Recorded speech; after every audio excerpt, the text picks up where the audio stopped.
እኔ ድሮ መተት በእኔ ላይ የሚሰራ አይመስለኝም ነበረ፣ ነገር ግን ሰራብኝ። እቺን የምታክል ጥፍር ላይ ይሄን የሚያክል ጥፍር ቀጥሎ አውሬ መስሎ መሄድ ይሄ ውበት ነው ልትል ካላችሁ መንፈሳዊነትና ዓለማዊነት ትንሽ ድብልቅልቅ ይላል። የፎቁን ስም የሞሉን ስም አልነግራችሁ፣ ነገር ግን ዛሬ አምስተኛ ሰው ናቸው በዚህ ቦታ ላይ በዚህ ፎቅ ላይ ሲሞቱ ማለት ነው። ሰላም ሰላም ውድ ቤተሰቦቼ እንደምን አላችሁ? እንደምን እስከ ይሳ ደረሳችሁ? እንኳን ወደ ቻናሌ በሰላም መጣችሁ። ይህ ኃይለ ገብርኤል ቲዩብ ነው። ሁላችሁም እንደምታውቁት ብዙ ነገር እየተማማርን ብዙ ነገር እየተወያየን እዚህ ደርሰናል። በዛሬው ቆይታችን እንደተለመደው ደግሞ የሚያነቁ የሚያበረታቱ የተለያዩ መረጃዎችን አዘጋጅቻለሁ። እስከ ፕሮግራሙ ፍጻሜ ድረስ ከቆያችሁ ብዙ ነገር እንማማራለን። በቀጥታ ወደ ዛሬው መርሃ ግብራችን እንሄዳለን። መንፈስ ሲልኩባት እንድትጣላ ከጓደኛዋ ጋር መተት ሲልኩባት ስትይዘው ወደ ሲኦል ስትሸኘው መጨረሻ ላይ እስቲ ወደ መጣህበት ተመለስ ብላ መዝሙር 11ን መዝሙር 34ን መዝሙር 68ና 58ን ጸልያ ስትል ሴትዮዋ ታመመች። ወደ መጣህበት ተመለስ ነው ያለችው። እግዚአብሔር ነው የሚበቀለው አይደል? ጠላቶቼ እኔ እንደሆንኩኝ እኔ ላይ እንደተፈረደብኝ ይፈረድባቸው ነው የሚለው። በእኔ ላይ እንደሆነ በእነሱ ላይ ይሁንባቸው ነው የሚለው ቃሉ። ከዛ ሌላ ገጠመኝ እየነገርኳችሁ ነው ያለሁት። እንግዲህ አስቡት ተጨማሪ ገጠመኝና እህቶቿ እነዛ አብሯት የነበሩት የሰፈር ሰዎች ይጠሏት የነበሩት ነጠላ ለብሳ ቤተክርስቲያን ስትሄድ ረጅም ቀሚስ ለብሳ ስትመደቡ ቤተክርስቲያን አጠገባቸው ነው ሲሄዱ ሲመጡ አብሮ ሲቆርቡ ምናምን ሲመጡ ጮኝነት ጊዜያቸው ንስሐ አባት መጥቶ ከዛ በቃ እቺ ጸበኛ የተባለችው ሴትዮ መጣችና ያከራየችው ሴትዮ ማለት ነው ጎረቤቷ ጋር መጣ። እንደው እቺ ልጅ ምን አርጋሽ ያስወጣሻት ከዚህ ቤት? እንደው መሬት የሆነች አንድ ቀን ቀና ብላ ተናግራኝ ማታቅ መጾም መጸለይ መስገድ ብቻ ሌላ ምንም ማታቅ ልጅ ብላ ስትላት ጊዜ አሁን ፍቅረኛ ስትይዝ እንግዲህ ቀይሯት ይሆናል እንጂ እኛ ጋር ያለችማ ምን እንደነበረች አታውቂም። ኧረ እንዲህ አይነት ነገር የለባትም ነበር። ያረጋችኋትን በሙሉ ሰምተናል። ታሪኳን ሁሉ ሰምቻለሁ። በምን ሰማሽ? እንደዚህ ይዘውት ነበር፣ እንደዚህ ሸፍነውት ማለት ነው። የመምህር ግርማ መቁጠሪያ ይሄ ጉድሽን አወጣው። አንቺ በቤት ውስጥ አለቃ ሆነሽ ልጅቷን ምን ታሰቃያት እንደነበረ ምን ታረጋት እንደነበረ እያሉ ሴትዮዋ መቁጠሪያቸውን እያሳዩ በዚህ ነበር አንቺ እንዲህ ማለት እያሉ ሴትዮዋ ምን ትሆኚ ይላሉ። በዚህ ነበር ሽለጥ አድርጎ እንደው አናትሽ ያለውን አጋንንት ማባረር። አሁን አንቺ ነሽ የተጣላሽኝ ወይስ አጋንንትሽ ነው አሏት። ልትታረቂኝ ባልሆነ አሏቸው። በመልካም እንደመጡ ገባቸው። እናቶች ይግባባሉ አይደል? አዎ እኔ እኮ ያኔ እንደዛ ስትጠይኝ እንኳን አንቺ መስለሽኝ ለካ ጋንጩርሽ ነው ጋንጩራ ትባታለች። ሴትዮ ስነ ስርዓት አድርጊ ሰው ጊዜ በዚህ ማለት ነበር። መቁጠሪያው ለካ ይዛ የወጣችው እዛ መንፈሱ ሲጮህ ሴትዮዋ ኃይለኛ ስለሆነች ድንገት ከተናገረችኝ በዚህ እላታለሁ ብሎ ነው። ሲገቡ ሲወጡ በዚህ ከዛ መጨረሻ ላይ የሆነው እሷ ነው ልትታረቂኝ የመጣሽ ነው እንጂ ለተንኮል እንዳልመጣሽ ነው የምረዳው። እሺ ስለዚህ አሁን ምን ልታዘዝ አሉ ሴትዮዋ። አንቺ እንደው በእውነት በጣም በጣም መልካም ሰው ናት። እንደው በእውነት ይቅር ብላሻለች እኮ ልጅቷ። ያርጋችኋት ነገር በሙሉና የልጅቷ ባህሪ አይገናኝም። እና ደግሞ ሰሞኑንም ደግሞ የላክሽባት አጋንንት አለ። አትይም ሴት ጠንቋይ ቤት መሄድ አታርፊም እዛ ሰውዬ ጋር መሄድ አለቻት። እሱንም ተናገረ እንዴ አሉ ሴትዮዋ። ደነገጡ በቃ። አዎ እገሌ ጋር ሄደሽ አልነበር? ከዚህ ሰፈር ነቅል አስወጣት፣ ከሰውየውም ለያት ብለሽ አልተናገርሽም ብያለሁ። እንደው ገበኔ እንደብቂል ምናምን ብላሉ ሴትዮዋ። በቃ ማለቃቀስ ጀመሩ። አንቺ አይደለሽ ገበኔ የምትሸፍኝ? ድሮንም አብረን ሊኖር ነው እንተዋውቃለን። አዎ ሸፍኝልኝ። ምን እኔ ሸፈንኩት? እዛ ያው የጮኸ እየለፈለፈ አይደለ ቤት ውስጥ እኮ ያሽቀስ ልጆቼ እንዳይሰሙ እኔ ከልጆቼ ጋር የሚያጣላዋት ሁሉ ነገር የፈጠርኩት በሰፈር ውስጥም ስሟን ያጠፋሁት ራሴ ነኝ። በእንግዲያውስ እንደዛ ከሆነ ነይና ይቅርታ አድርጊልኝ በያት።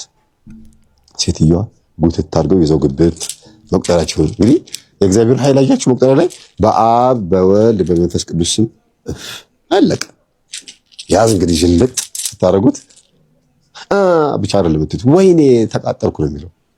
ስጋ ብቻ እንደሚያቃጥለው እኔ ደግሞ የተጣልኩኝ እንዳልሆኝ ስጋዬን ደግሞ ጎስመዋለሁ አይደል ያል ቅዱስ ጳውሎስ። ስጋችሁን ስትጎስሙ በዛውም አጅሮ ነው የምትጎስሙት። ትሩ ነው በገና እሺ። እና ወደ ቤት ይዛቸው ገባችና ሴትዮዋ ቤት ይዘው ቁጭ ሳሎን ሴትዮዋ ልጅቷ ከስራ ስትመጣ የስራ ቀን ነው። ከስራ ስትመጣ ማማ ደህና ዋሉ ብላ ስትገባ እግዚአብሔር ይመስገን የኔ መልአክ የኔ ቅዱስ ነይ እስቲ እፈልግሻለሁ አሏት። ማማ መጣ አንድ ጊዜ እንደዚህ ግን ባይሉኝ ደስ ይለኛል፣ እንደዚህ ካሉኝ እኔ ቤቷ አልገባም አለቻቸው። እሺ እኔ ኃጢአተኛ ልበልሽ ይላል ጊዜ እንደሱም አይባልም፣ ስሜን ጠርተውኝ እንደዛ ይሻላል። ምን አድርጌልዎት ነው? ነይ ግቢ አልኩሽ እኮ ሲሏት ግብት ስትል ሴትዮዋ ቁጭ ብላለች። ድንግጥ ስትል ጊዜ አትደንግጪ ነይ ቁጭ በይ አሏትና ቁጭ ስትል ጊዜ እንደው ልጅ ይቅርታ አድርጊልኝ ብለው እያለቀሱ መጥተው እግሯ ስር ደፈት። መዝሙር 90 ይሄ ነው። አንበሳውን እባቡን ጊንጡን ትረግጣለህ አይደል የሚለው ከእግሯ ስር ወደቁ። ጸሎት ይሄ ነው። ጸሎት ይሄ ነው። እግዚአብሔር ያንበረክክላችኋል ጠላታችሁን። ካልጸለያችሁ ግን ምን ይሆናል? ባለዛር ባለቃልቻዎች እናንተ ላይ ድግምት በተት ያደርጉባችሁና ስማችሁን በመጥፎ ያጠፉና እናንተ ናችሁ ሄዳችሁ እነሱ ጉልበት ስር የምትንበረከኩት። ባላጠፋችሁ ይቅርታ አድርጉልኝ። ናርሲሲስቶች እንደዚህ ነው የሚያደርጓችሁ። ባላጠፋችሁ ጥፋት እነሱ ጉልበት ስር ነው የምትገኙት። በቃ ሁልጊዜ የገፏችሁ ሰዎች እግር ስር ሁልጊዜ ይቅር በሉኝ እንዳላችሁ ነው የምትሆኑት። በእርግጥ እኮ ጸጋ ነው እኮ፣ ግን ሳታውቁት ከሆነ ጸጋ አይደለም። እንደተበደላችሁ እያወቃችሁ ይቅር በላት ብላችሁ ሄዳችሁ ይቅር በሉኝ ብትሉ ዋጋ ይሆንላችኋል። ያለ እግዚአብሔር ከሆነ ግን ባርነት ነው። ስለዚህ ነው ቅዱስ ጴጥሮስ ምን አለ? ለምድራዊ ለስጋ ፈቃድ ስትጎሰሙ ከምትኖሩ ስለ እግዚአብሔር ቃል ስለ ክርስቶስ ብትጎሰሙ ዋጋ አላችሁ ያለው እዚህ ነው። እና ጉልበቷ ስር መጥተው ይቅር በይኝ አሏት። እሷም ይቅርታ አለችላቸው። እንዴት እንደዚህ ሊፈጠር ቻለ? እኔ ነኝ እቺን መቁጠሪያ ሄጄ እያልኩኝ እያስፈራራሁኝ አምጥቼ አስቦክቼ አምጥቼ ቆጭ አደረኩልሽ ብሎ ሴትዮዋ ቀልደኛ ናቸው አስታረቋት። ሰርጓ ላይ የእውነት ልምላችሁ ሰርጓ ላይ አበባ ሆነው የዋሉት እነዚህ ሲገፏት የነበሩ ሰዎች ናቸው። ምክንያቱም ለ6 ወር ያክል ነጠላ ለብሳ ቤተክርስቲያን ስትሄድ ስትመጣ ረጅም ቀሚስ ለብሳ ስትመላለስ አንገቷን ደፍታ ከአንድ ሰው ጋር ሳትተያይ እንደዚህ ስትሆን ከፍቅረኛዋ ጋር አብራ ስትመላለስ ሲያዩት አፈሩ። ሁሉም አፈሩ። በቃ እግዚአብሔር እንደዚህ በተሰደባችሁበት መንደር እንድትከበሩ ያደርጋል። ናርሲሲስት የሚባሉ ሰዎችን ማሳፈር የምትችሉት በምንድን ነው? ከናርሲሲስቶች በመራቅ አንድ። ሁለተኛ ነገር ደግሞ ዝም በማለት እነዚህ ሰዎችን ጸጥ በማለት ሌላው ግን እንዲገባቸው መጸለይ ለነሱ ዋናው። አሁን ይሄ ዓለማዊውን ነው መፍትሄ የነገርኳቸው። ዓለማዊ መፍትሄ ምን ይላሉ? ከነሱ መራቅ፣ ከዓይናቸው መጥፋት ምናምን ነው አይደል? መንፈሳዊው መፍትሄ ግን ብዬ የምለው ለነሱ እየጸለያችሁ እነሱ ማን እንደሆኑ እየነገራችኋቸው በትክክል መንፈስ እንዳለባቸው እየነገራችኋቸው ራሳቸው እንዲፈትሹ ማድረግ። ግን ጸሎትም ደግሞ እንዳይለያቸው መናገር፣ እናንተ ራሱ እየጸለያችሁላቸው ማለት ነው። እና እንዲህም አይነት የናርሲስትነት ባህሪ ሁሉ አለ። የሰደቧት ያንቋሸሿት ስሟን ቀድመው ያጠፉት ሰዎች በሙሉ አሁን እንዴት ብሎ የመልሱት? አፋቸውን ነው የበላቸውና አንገታቸውን ደፍተው ሰርጓን በልተው ሰርጓ ላይ ተገኝተው ከረባታቸውን አስረው ነጭ በነጭ ለብሰው የቤተ ክርስቲያን ጋብቻ ለዘው። መጀመሪያ በተፈጥሮ ማጌጥ ሰው በተፈጥሮ ካጌጠ በኋላ ከዛ በኋላ የተፈጥሮ ላይ ትንሽ ነገር መጨመር አለ። እቺን የምታክል ጥፍር ላይ ይሄን የሚያክል ጥፍር ቀጥሎ አውሬ መስሎ መሄድ ይሄ ውበት ነው ልትል ካላችሁ መንፈሳዊነትና ዓለማዊነት ትንሽ ድብልቅልቅ ይላል። አትኳኳሉ፣ ራሳችሁን አጠብቁ። አይደለም ጠብቁ፣ ግን በጂፕሰም የተሰራች ሴት እስከምትመስል ግን መሆን አለበት። ከዛ በፊት ከዚህ በኋላ እስከምትባል ድረስ መሆን አለባት የለባት? እንግዲህ መጽሐፍ ቅዱስ ስለዚህ ሴት በጣም የሚገርም ነገር ይናገራል። ሐሳቦችን ቶሎ ልጨርስና ወደ መጽሐፍ ቅዱስ ጥቅስ እመጣላችኋል። በተለይ ሴቶች መጽሐፍ ምሳሌ ምዕራፍ 31 ከቁጥር 10 ላይ ያለውን በደንብ አንብቡ። ምን ይላል? ጠባየኛ ወይ ደግሞ መልካም ሚስትን ማን ሊያገኛት ይችላል? ከቀይ ዕንቁ ትበልጣለችና። እንዴት መታደል ነው እንድችን ሴት መሆን። እቺ ሴት መጨረሻ ላይ በጣም በሚገርማችሁ ሁኔታ መጽሐፉ እንደዚህ ይላል፣ እግዚአብሔርን የምትፈራ ሴት የተመሰገነች ናት። ማንን የምትፈራ ሴት? እንደዚህች አይነት ሴት ከመሆን በላይ ምን የሚገርም ውበት አለ? ይሄ ወንድ እንዲወዳት ነው እንደምትሆነው አይደለም። ለማ ለራሷ። ለምን? ሴትነት ውበት ነው። እስኪ በሉ ሴትነት ውበት ነው። አዎ መጽሐፍ ቅዱስ እግዚአብሔርን የምትፈራ ሴት የተመሰገነች ናት፣ የተከባረከች ናት ይላል። እቺን ሴት መሆን ካላስቀና ምን መሆን ያስቀናል? እንደዚህ አይነት ሴት መሆን ካላጓጓ ምን አይነት ሴት መሆን ያጓጓል?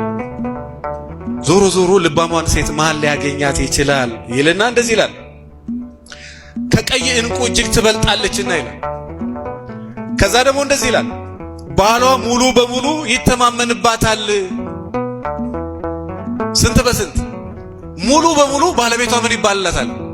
ይተማመንባት። እኔ ወንዶች በደንብ በተለይ ያላገባችሁ ሰዎች ካላችሁ በደንብ አሁን ይሄ ጥሩ ጊዜ ለሆነ እይታህን እንድታስተካከል ይሄ ጥሩ ጊዜ ነው።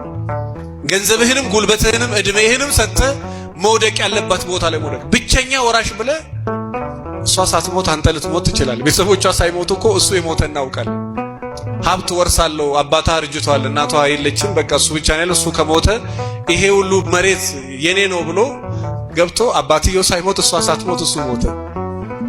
እንደዚህ ከመዋረድ እግዚአብሔር ይሰውራቸው።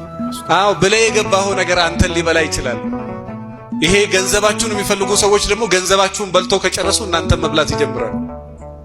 ያንተን ገንዘብ በልታ ከጨረሰች አንተን መብላት ትጀምራለች። ገንዘብ የምትወደዋን ሳይሆን አንተን የምትወደዋን፣ ሰው የምትወደዋን፣ ጎረቤት የምትወደዋን፣ እንግዳ የምትወደዋን፣ ካህን የምትወደዋን፣ ጸሎት የምትወደዋን፣ ስራ የምትወደዋን። ልባም ሴት ስራ ትወዳለች ይላል መጽሐፍ ቅዱስ። ምን ትወዳለች?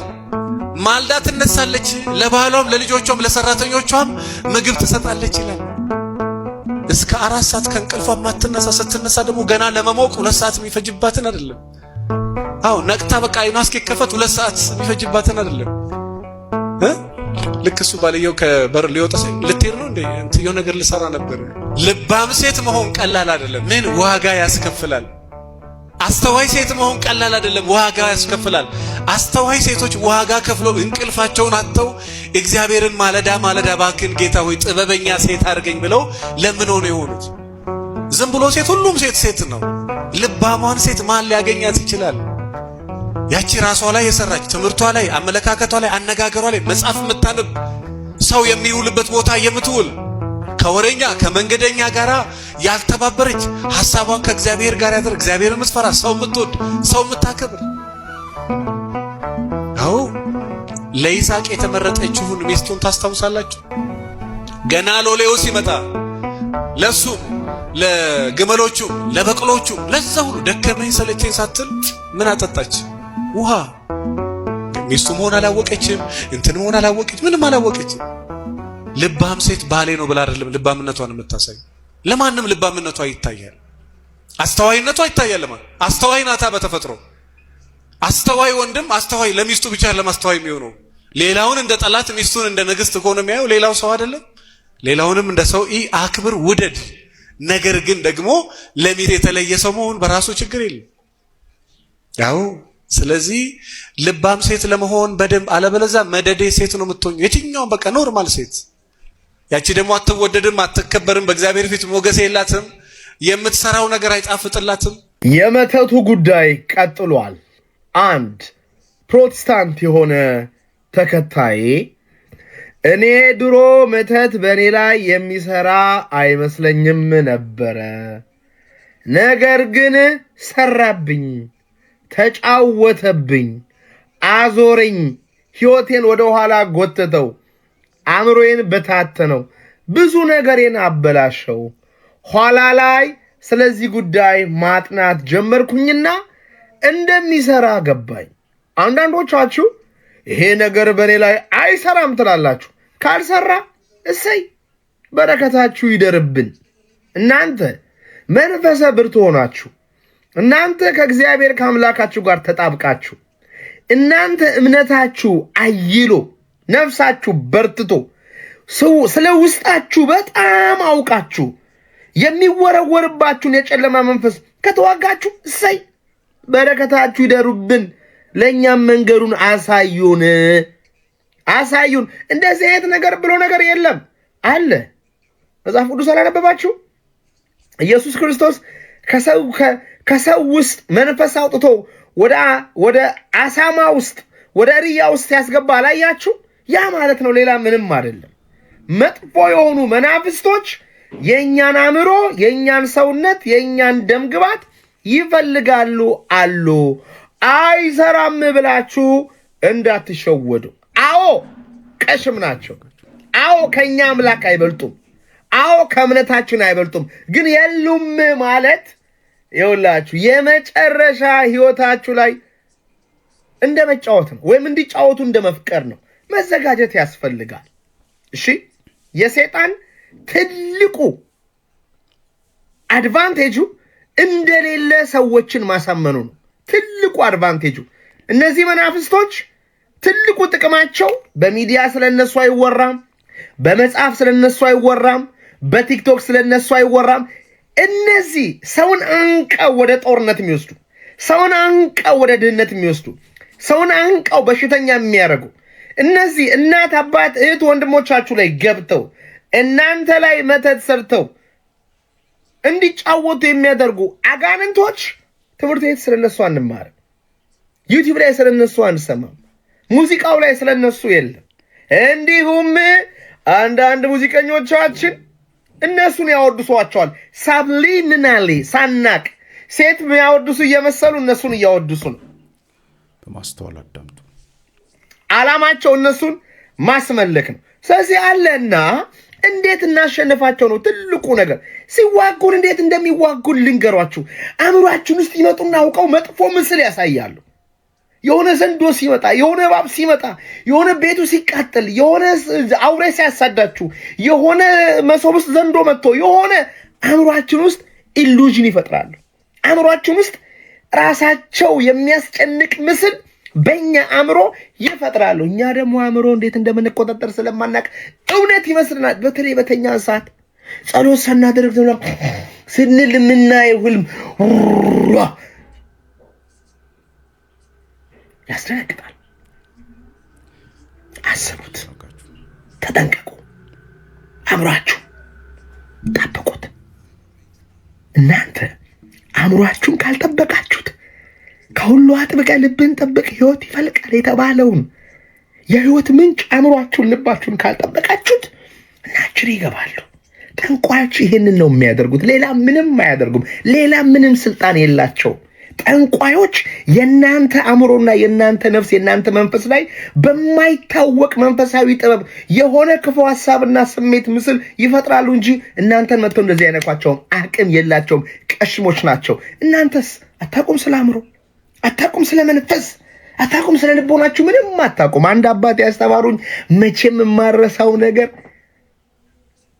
ሰይጣን ቅጠል ነው አላይሰዋል። ቅጠል ቢወርቅብህ ይጎዳሃል አሉኝ። አይጎዳኝም አልኳቸው። ኦኬ አይን ላይ ቢወርቅስ አሉ። ዋት ቅጠል ነው ሰይጣን። ግን ውድ የሆነ ልባችን ላይ ወደቀ። ውድ የሆነ መንፈሳችን ላይ ወደቀ። ውድ የሆነ ነፍሳችንን ተቆጣጠረው። እኛስ ምንም አናቅም። እስቲ ንገሩኝ፣ ስለ አእምሮ ምን ታውቃላችሁ? እስቲ ንገሩኝ፣ ስለ ሐሳብ ምን ታውቃላችሁ? እስቲ ንገሩኝ፣ ስለ ነፍስ ስለ መንፈስ ምን ታውቃላችሁ? እስቲ ንገሩኝ። ምን ነው የምታውቁት? መጥፎ መንፈስ ቢመጣ እንዴት ነው የምትዋጉት? እውቀቴ ባዋ ዜሮ፣ የለም እውቀት የለም። ወይ አላነበባችሁ፣ ወይ ሰርች አላደረጋችሁ፣ ወይ ቤተክርስቲያን ሄዳችሁ የሆነ አባት አግኝታችሁ ካላወቃችሁ በጣም ተጠንቀቁ። የሚጫወቷችሁ በአእምሮ ሐሳብ ነው። የአእምሮ ሐሳብ ደግሞ አይታመንም። ወይ ከጠንቋይና ከመተት ከሰይጣን ነው፣ ወይ ደግሞ ከእናንተ የትናንት የህይወት ገጠመኝ ነው፣ ወይ ደግሞ ከመንፈስ ቅዱስ ነው። ከሶስቱ ምረጡ። ብትችሉ የራሳችሁንና ሌላ ቆሻሻ የሆነውን ሐሳብ ወደ ጎን ትታችሁ የመንፈስ ቅዱስን ሐሳብ ያዙ።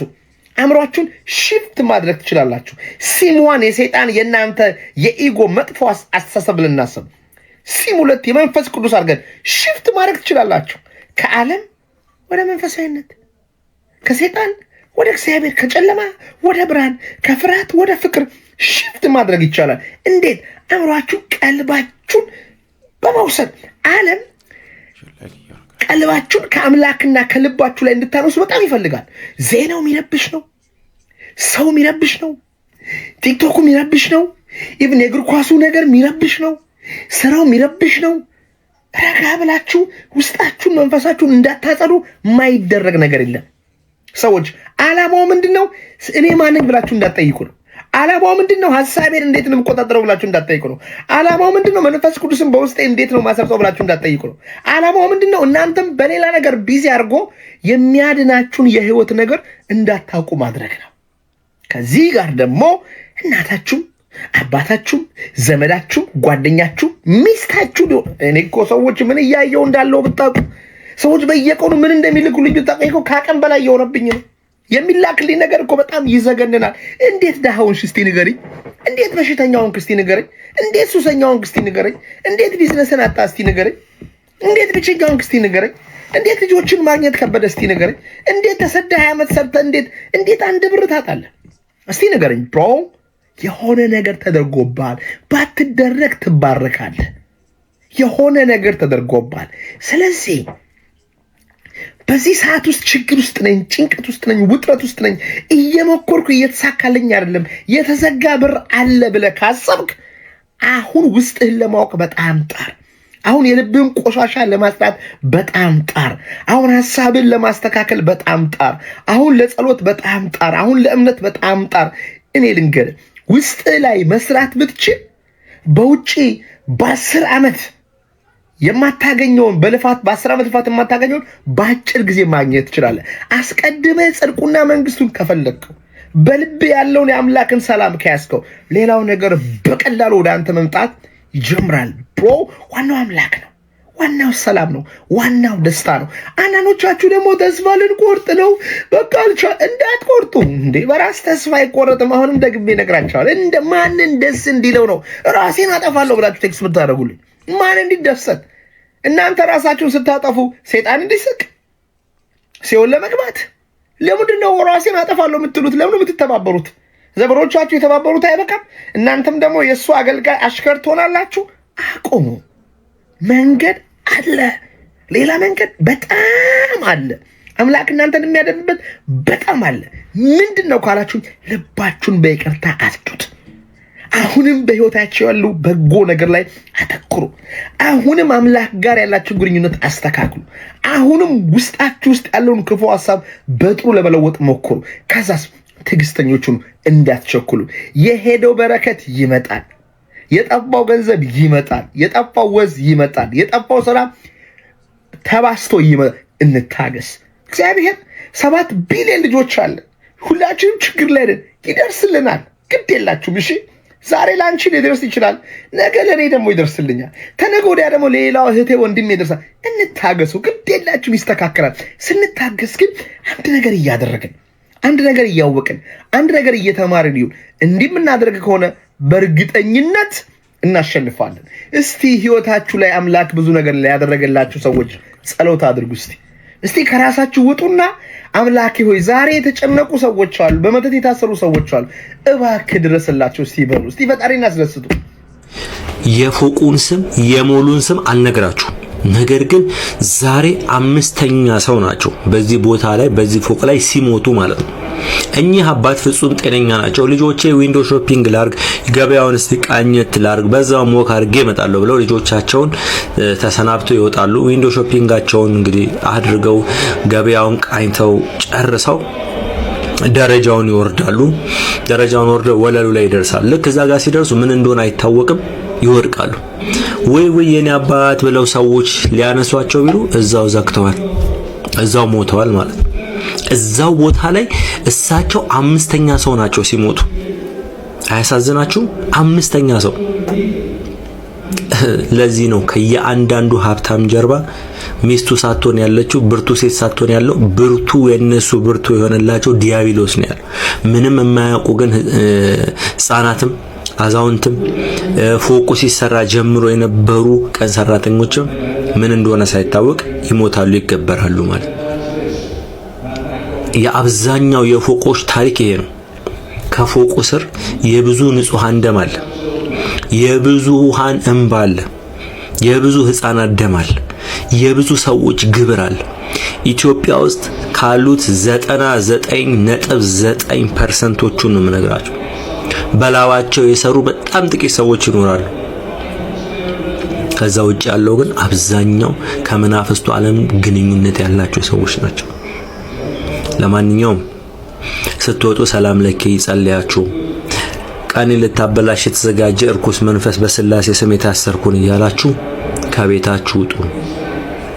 ለማንኛውም ይህንን ታሪክ ላጋራችሁ ዛሬ ስላየሁት ስለሰማሁት ነገር ነው የነገርኳችሁ ማለት ነው። ይህን የሚያደርጉበት ምክንያት ምንድነው? የነሱ የሀብት ምንጫቸው ከመናፍስቱ ዓለም ስለሆነ ገበያ እንዳይቀዘቅዝ፣ ፎቁ ገበያ እንዳያጣ ያችን ደረጃዋን የሚረግጡ ሰዎች ከዛ ሞል ላይ ፈጽመው አይጠፉም። ብራቸውንም እዛው አንድ ነገር ሊገዙ ሄደው 4-5 ነገር ገዝተው ይወጣሉና ይሄን ላካፍላችሁ ብዬ ነው። በጸሎት አስራችሁ ሰላማችሁ ይብዛ። ሁሌም እንምላችሁ መቤቴን ስሰማው ራሱ ይደንቀኛል። እኔ ደግሜም ሳነበውም ጭምር አቡነ ኪሮስ ምን አሉት? ከዚህ ለክርስቶስ ሲል መከራ ከተቀበለው ሰውነቴ በላይ የት ልትወስደኝ ትችላለህ? በጣም እኮ የሚደንቅ ነገር ነው። ለእግዚአብሔር ዋጋ የከፈለ ሰውነት ለካ ልንገባበት ከታጨንበት ቦታም ንጽጽር ላይ ሊቀርብ የሚችል ነገር አለው ማለት ነው። የተሻለ ቦታ የተወስደኛል እና ቅዱስ ገብርኤል ደንቆት ወደ ተላከበት ወደ አምላኩ ሄዶ ተናገረ። አልመጣም እያለ ነው አልመጣም እያለ ነው። ና ስለው አልመጣም። ይሄ ሰውነቴ ስለ ክርስቶስ ሲል ዋጋ ከፍሏል። ገነቱ ይሄ ነው አለ። አይሆንም። ከገነት እጽዋት መካከል አንዱን ቀጥፋ አሸትተዋል። እና አቡነ ኪሮስ ወደ እግዚአብሔር የሄዱት ጣዕመ መንግስተ ሰማያትን ሊያስታውሳቸው የሚችል የገነት እጽዋትን ሽታ ሲያሸቱ ከጣዕሙ ብዛት የተነሳ ሳያውቁት ነፍስ ከስጋቸው ተለየባቸው። አየህ፣ ለክርስቶስ ብለህ የከፈልከው ዋጋ ማህተም ጠባሳ ያለበት ሰውነት በጣም ክብር አለው ማለት ነው። ዛሬ ቅድስት አርሴማን እኮ የምናከብራት ስለ ክርስቶስ ብላ የከፈለችው ዋጋ ጠባሳ አለ የሚታይ ማለት ነው። ዋጋ ከፍላለታለች በደንብ አድርጋ፣ ንጽህናዋን ጠብቃለታለች፣ ድንግልናዋን አሳልፋ አልሰጥም ብላ ተጋድላለታለች። ከነ ቅድስት አጋታ ከነ ቅዱስ ጎርጎሪዮስ አብረዋት ማህበራት ከሆኑትም ጭምር ህይወቷን ሰጥታለታለች። ይሄ ብቻ አይደለም። ከቅድስት አርሴማ እንደ መልካም መሬትነቷ 30-60 ብቻ ሳይሆን 100 ፍሬ ተገኝቶባታል። እስኪ 100 በሉ። 30 ማለት የቅርብ ቤተሰብ ነው። 60 ማለት አብሮ ካጠገብ ሊገኝ የሚችል 100 ፍጹም የሆነ በረከት ማለት የማያምን ሰው ነው። ቅድስት አርሴማ እንኳን በእሷ የጽድቅ ስራ አብረዋት ያሉትን ወይ በቅርብ ርቀት ዜና ገድሏን የሰሟትን ብቻ ሳይሆን ታውቃላችሁ፣ ያሰቃያትን ድርጣድስን ራሱ እኮ ሰማዕት እንዲሆን አድርገዋለች። ድርጣድስን የገደላትን ያሰቃያትን ያስጨነቃትን ከሱ 100 ፍሬ እንዲገኝበት ምክንያት ሆናለች። ክርስቶስ ዋጋ የከፈለለት ሰውነት መልካም መሬት እርሻ ሆኖ ፍሬ የሚለቀምበት ማለት ይሄ ነው። እውነቴን እንደምላችሁ ክርስቲያኖች፣ በዘመነ ጽጌ የእመቤታችንን ማህሌት ስንቆም ካህናተ ቤተ ክርስቲያን ይዘውት የሚያሸበሽቡበትን እንቡጥ ሆኖ የሚፈካውን ያንን ጽጌረዳ ስትመለከቱት ያ ጽጌረዳ ደርሶ ተቀጥፎ ለማህሌት መስዋዕት ለመሆን ደርሷል። እኛ መቼ ነው ለእግዚአብሔር ተቀጥፈን መልካም መዓዛ ሽታ ያለው ፍሬ ሆነን የምንቀርብለት? እንዲሁ ዝም ብለን እየኖርን እንዲሁ ዝም ብለን እየወጣን እየተመላለስን በጣም ነው የሚያሳዝነው። ሞልቶ ታርፎ የሰራነውን ጽድቅ የጨረስን እኮ ነው የሚመስለው አኗኗራችን። በጣም ነው የምንገርመው። በቃ ጽድቁን ጨርሰን መልካም የሆነውን ገድል ተጋልደን ይሄም ደግሞ እኮ አይደለም አክሊል እንደሚጠብቀን ነው አርፈን እጅግራችንን አጣፈን ቁጭ ያልነው። እንዴት ነው ጎበዝ? በጣም እኮ ክፉ ነው ይሄ። መች ጨረስን? መች ሮጥን? መች ስለ ክርስቶስ ብለን ዋጋ የከፈልንለት ነገር አለ? እኛ ስለ ክርስቶስ ሰማዕት ለመሆን ምኞት ብቻ ያደርሳችሁን ክርስቲያኖች። ስለ እግዚአብሔር እሞትለታለሁ የሚል ንግግር ምኞት ብቻ ሰማዕት አያስኮን። እውነት ለመናገር ሰማዕት መሆን መጀመሪያ የሚጀምረው እየሰማችሁ ነው፣ ስለ እግዚአብሔር ብሎ ለመሞት መጨረሻው። ስለ እግዚአብሔር ብሎ ለመሞት ግን የመጀመሪያው መንገድ ከኃጢአት መላቀቅ። ኃጢአትን ስለ እግዚአብሔር ስትል ካልተውክለት እንዴት ለእግዚአብሔር ብለህ አንገትህን ትሰጥለታለህ? ኃጢአትን ለአምላክህ ብለህ ካልተውክለት እንዴት ለእግዚአብሔር ብለህ ሕይወትን ትሰጥለታለህ? የመጀመሪያ የሰማዕታት ተጋድሏቸው የነበረው ከእግዚአብሔር ሊያርቃቸው የሚችለውን ነገር በሙሉ ቆርጦ መጣል። ተመሳሳይ ነው። ተመልከቱት የዘራውን ዘር። አንዱን በአስፋልት ላይ ዘራው፣ ደረቅ በሆነ መሬት አዋፈ ሰማይ መጥተው ምን አደረጉት? እየሰማችሁ ነው? ወሰዱት አይደል እንዴ? አንስተው በሙሉ ወሰዱት። ሁለተኛውንም እንደዚሁ ያልተመቸ መሬት ነበር፣ ሶስተኛውም እንዲሁ። መልካም በሆነው መሬት ላይ የተዘራው ግን ፍሬ ተገኘበት። አኗኗራችን፣ አካሄዳችን፣ አገባባችን፣ አወጣጣችን ተስፋ እንደምናደርገው መሆን አለበት። ከጥቂት ዓመታት በፊት እዚሁ ደብር እንደ ቤተ ክርስቲያን ሆና ስትተከል ዋጋ የከፈሉ ሰዎች ነበሩ። እውነቴን እኮ ነው የምላችሁ፣ ዋጋ የከፈሉ ሰዎች ነበሩ። ዛሬም ድረስ ስማቸውን ጠርተን በጣም የምንደነቅባቸው እንዲሁ ዝም ብለህ ጠዋት ተነስተህ እኮ ሰማዕት አትሆንም። እንዲሁ ዝም ብለህ ማለዳ ተነስተህ መሆን ስለፈለክ አትሆንም። አንሆንም። ሲጀመር ሰማዕታትን ራሱ ዝም ብለው ከሚሞቱት ሰዎች ምን እንደሚለያቸው አሁን ለምሳሌ አንድ ሰው ታውቃላችሁ አይደለ? በበሽታ ታሞ ይሞታል። ካንሰር ይዞት፣ ጉንፋን ይዞት፣ እባጭ፣ ስብራት ወዘተ ተርፈ ይዞት በዚህ ምክንያት የሞተ ሰውና ስለ እግዚአብሔር ብሎ የሞተ ሰው ምንድነው ልዩነቱ? እነዛ ሰዎች በበሽታ ሞቱ ብለን የምንናገረው፣ ሰማዕታትን ግን በሽታ ሳይሆን የገደላቸው ስለ ክርስቶስ ፍቅር ሲሉ ሞቱ ነው የምንለው። አብዛኞቻችን እኮ የኃጢአት በሽታ የገደለን ሰዎች እንበዛለን። ስለ ክርስቶስ ፍቅር ብለን ተንበርክከን ራሳችንን የሰጠነው ካለ መኖር ይልቅ ይህን ጠንቅቀን ማወቅ አለብን። ክርስቲያኖች እባካችሁ እያንዳንዱ ስለ እግዚአብሔር ብለን የምንከፍላት ጥቂቷም ይሁን ትንሿ ነገር እግዚአብሔርን ታስደስተዋለች። ብርቱ የሆነ ተዋጊ እግዚአብሔርን ይፈልጋል። ከኃጢአት ጋር እስከ ደም ጠብታ እንድንታገል ተነግሮናል። እና የሰማዕታትን የጻድቃንን የደናግላንን ክብረ በዓላቸውን አስበን ስንገኝ እውነቴን እንደምላችሁ ክርስቲያኖች በረከታቸውን ከመለመን ከመናፈቅ ባለፈ እነሱን መስለን ለመታየት መሞከር አለብን። ክርስቲያን ብቻ ናት ታውቃላችሁ እውነተኛ ጻድቃንን የምትወልደው ቤተክርስቲያን ብቻና ብቻ። ጥሩ ሰው አይደለም ቤተክርስቲያን የምትወልደው። እስኪ ቤተክርስቲያን በሉ እንጂ ቤተክርስቲያን የምትወልደው ጥሩ ሰው ሳይሆን ቅዱሳንን። ጥሩ ሰውና ቅዱሳን ይለያያል። በነገራችን በጣም ሰፊ ልዩነት ነው ያለው። ቤተክርስቲያን እስካሁን ድረስ የምትወልደው ጥሩ ሰዎችን ብቻ አይደለም፣ ሰማዕታትን ቅዱሳንን ነው የምትወልደው። እና እውነት ለመናገር ቤተክርስቲያን ወልዳናለች ብለን ለመናገር እናታችን ናት ብለንም ለመመስከርም ጭምር ሊታይብን የሚገባ የሆነ ነገር መሆን አለበት። አኗኗራችን እንደዛ ነው መሆን ያለበት። እኛን አይተው እኛን ተመልክተው ሊያስታውሱት የሚገባ ነገር አለ። ድርጣድስ እኮ የቅድስት አርሴማን ውበቷን ሲያየው የሚማረከው እውነት በስጋዊ ውበቷ ብቻ ይመስላችኋል? ድርጣድስ አይቷት እኮ ሰውነቱን፣ አይኑን፣ ሐሳቡን ሁሉ ከሷ መንቀል የሚከብደው የስጋዊ የሆነ ውበት ስላላት ሳይሆን የእግዚአብሔር ፍቅርና ረድኤት ስለፈሰሰባት። እውነት እኛን አይተው በእግዚአብሔር ፍቅር የሚማረክ ሰው አለ? እኛን አይቶ በእግዚአብሔር ፍቅር የሚቃጠል ሰው አለ? እኛን አይቶ እግዚአብሔርን አየው ብሎ የሚያመሰግን ሰው አለ? አንድ ሊቅ ምን ይላል መሰላችሁ? ክርስቲያን መኖር ያለበት የተጻፉት ወንጌላት ባይኖሩ መልሶ ለመጻፍ በሚያስችል ቅድስና ነው። አሁን አያርገው እንጂ ሊቃውንተ ቤተ ክርስቲያን በቃላቸው ሸምድደው በአእምሯቸው ጓዳ ይዘውት ነው እንጂ ወንጌላቱ በቃል ባይያዙ የተጻፉት ወንጌላት አያርገውና ጠፉ ቢባል ማን መልሶ ይጽፈዋል?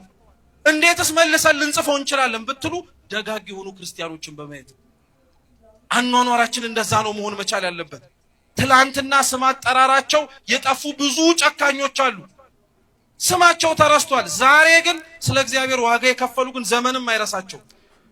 ዓለም እንድታስታውሳችሁ የምትፈልጉ ከሆነ ለእግዚአብሔር ብላችሁ ሙቱለት። ስለ እግዚአብሔር የሞቱት ዓለም አልረሳቸውም። ስለ እግዚአብሔር የኖሩት ዓለም እያስታወሳቸው ይኖራል። እኛች ዓለም እንድታስታውሰን እኮ ያልደከምነው የማንደክመውም የለም። እስካሁን ደማቅ ታሪክ ጽፈን እንለፍ።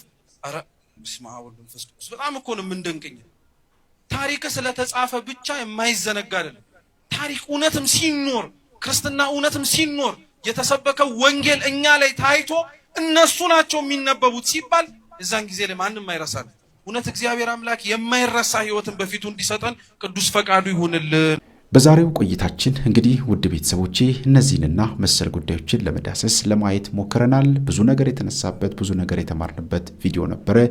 እናንተም ደግሞ ከተማራችሁ ብዙ ነገር የተረዳችሁ ከሆነ በኮሜንት ላይ የተሰማችሁን ስሜት መጻፋችሁን እንዳትረሱ።